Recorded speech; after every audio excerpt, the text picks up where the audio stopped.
Player names on rugby jerseys. Folks, are there any particular pros and cons to having the players' names on jerseys? We don't have any consistency at the moment with different teams taking different routes, but we'll go through some ideas about why player names may be a good thing, why they may be a bad thing, and as always, you guys can let us know your thoughts. So like I said, there's no real consistency at the moment. By my count, internationally, at least at the Tier 1 teams, Scotland, England, and Italy do put their player names on the jerseys. I've not got Japan on the board, but I don't think they do. Plus all the other countries, the Rugby Championship nations, Ireland, Wales, and France, as far as I'm aware, do not put their player names on the back of their jerseys. There are a few teams who do take that usual spot, being the kind of around the shoulder area, upper back area, to put sponsors. The All Blacks have got a sponsor there. The Springboks have got a sponsor there. The Wallabies have got a sponsor there. So maybe there's a reason those teams aren't doing player names. But yeah, it's certainly a mix. And then at club level, at least of the kind of four main competitions, the top 14, Super Rugby and URC, as far as I'm aware, pretty much all put advertisers there, whereas the Premiership tends to put names. I do have one at hand. That tends to be what it looks like. Name and number on the back of a jersey. That's Lucas Brooks' jersey from London Irish, which was kindly sent to me a while back. But yeah, what's the deal? Are there any particular cons to having the names on the jerseys? Well, my kind of old man fuddy-duddy logic screams out at me, mate, it's the jersey that is the be-all and end-all. And the player just is kind of occupying the jersey until he doesn't, basically, until he hands it over to the next person. The jersey is bigger than the player, right? Like Richie McCaw, number 7, he had that jersey for the All Blacks for years, and you kind of associated him with the number 7, but it's not like other sports where the players get to choose their number and they keep their number throughout their careers. A number of American sports, right, where the player chooses that number. Football also, the guys get to choose their own number. Some teams in American sports, I know, retire the number when a great who wore that number, calls it quits. But not so in rugby, right? The jersey is the consistent, and it's the player that changes. You're just the caretaker, and you eventually, hopefully you've done the jersey proud in your time wearing it. Eventually you will hand it over to somebody else who kind of takes. And you've got to fight to keep that jersey. But I mean, the number stays the same. That part of the game is not changing. We're not going to have just random numbers on a rugby field.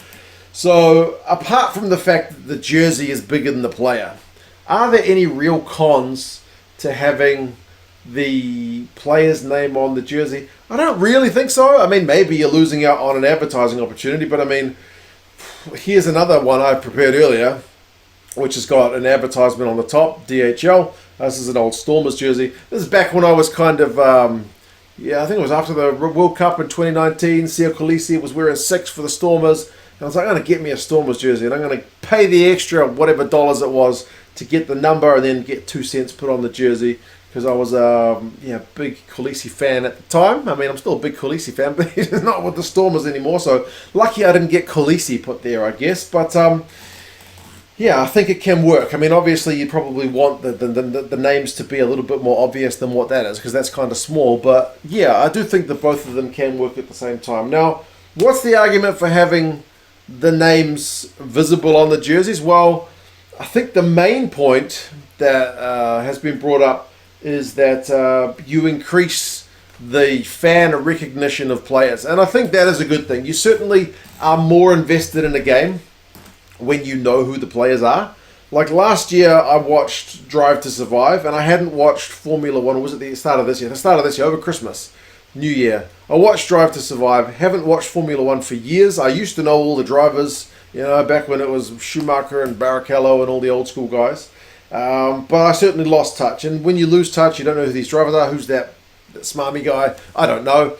What's he like? I don't know. It's harder to get back into it. But that Drive to Survive got me engaged with who the characters were. And now this season, I'm loosely following Formula One. So isn't that a good thing, right?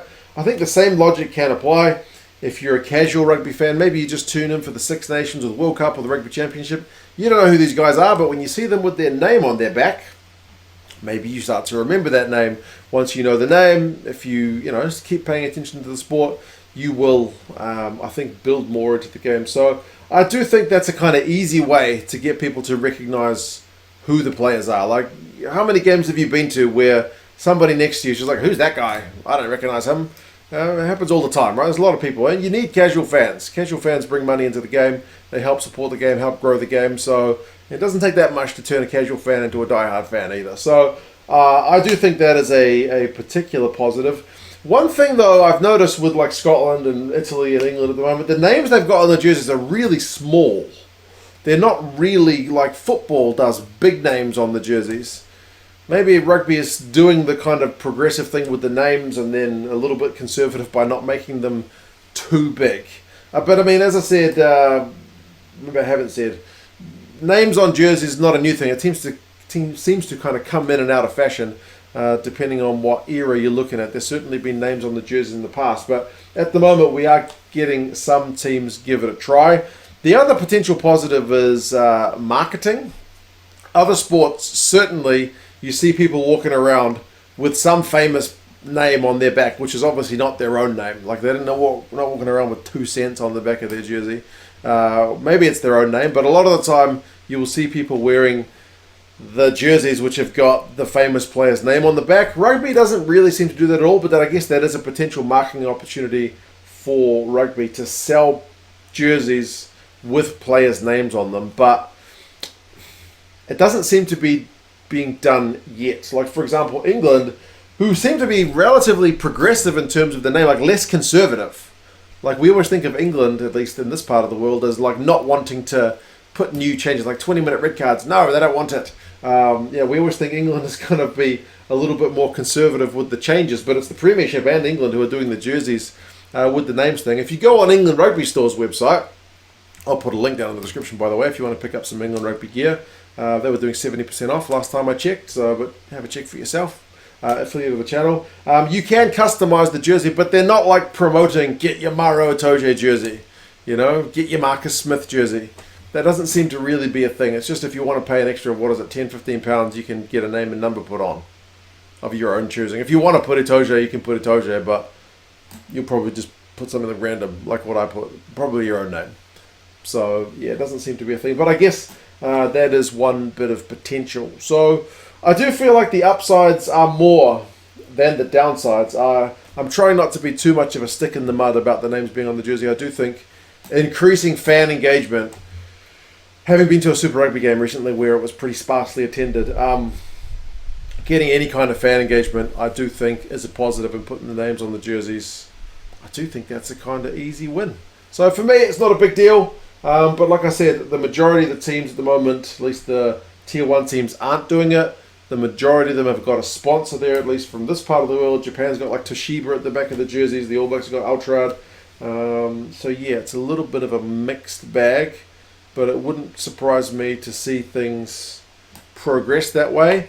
The World Cup will be an interesting one as to whether they put the names on the jerseys, because the Rugby World Cup jerseys tend to be more controlled into what they can have on them. Like, you can famously only have so much stuff on the jersey. Like the Springboks always have to put their Springbok on their sleeve because there's the national emblem on the chest, right? Same with the Wallabies.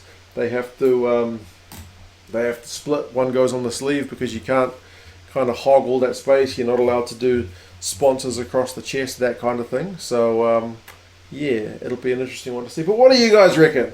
Would you rather rugby not go down that kind of cult of personality where there's the names are bigger than the teams?